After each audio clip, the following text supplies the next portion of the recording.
Vaším vzorem je bejt zlý, kolem sebe nic nevnímáte. Když bude zle, tak to fotr vyřeší, tak se hodně prožíváte.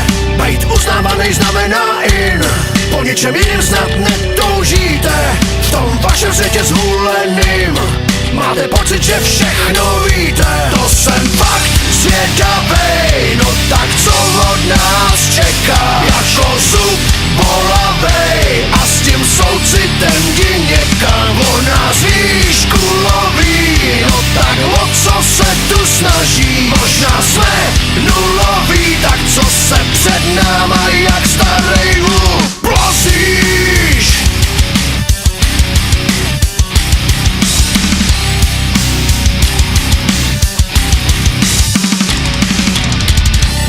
Pěstujem ve vás velký já a sami se sebou co dělat máme. Máte být dokonalý, se nám zdá, kolik času na vás máme. Žádnej velký cíl před sebou, snad jenom podobat se známým tvářím. Cestou mi rodiče zametou, bez mýho přičinění záři. To jsem fakt zvědavej, no tak co od nás čeká? Jako zub bolavej a s tím soucitem jdi